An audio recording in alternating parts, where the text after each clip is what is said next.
let's look at the differences between PTSD, CPTSD, and borderline personality disorder.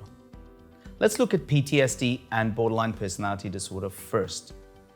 The DSM-5's revised PTSD criteria include new symptoms reflecting pervasive negative changes in affect, identity, and behavior, which overlap with 4 other BPD criteria: identity disturbance, potentially self-damaging impulsivity, self-harm, and affective instability.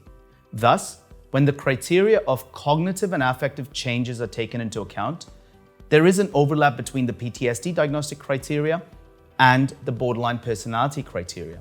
So the DSM-5 PTSD diagnostic criteria potentially overlap with 7 of the 9 borderline personality disorder criteria. Next, let's look at complex PTSD.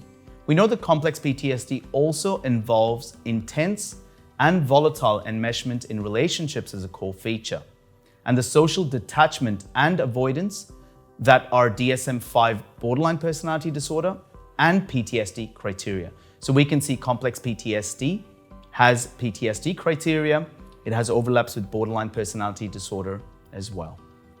So how is this clinically relevant? It's important to recognize the prominent clinical symptoms during the diagnosis phase to later help match treatment to symptomatology. For example, recognition of post-traumatic stress disorder is important, as avoidance phenomenon or negative cognitive and affective changes can impact relationships, which can then be addressed through specific psychological therapies of exposure and or treatment of cognitive and affective changes with, say, antidepressants.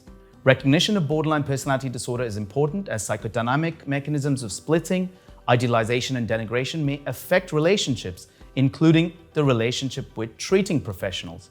This can then be addressed through specific psychological strategies such as mentalization, boundary setting, or treatments such as dialectical behavioral therapy. The negative affective changes and hyperarousal may be less likely to respond to medication in borderline personality disorder as compared to post-traumatic stress disorder. Recognition of complex PTSD is important, as both symptoms of PTSD and other domains will need to be addressed. For example, cognitive, affective, arousal, pain, dissociation, interpersonal relationship dysfunction, and self-identity disturbance. And there are others as well, as you'll see later.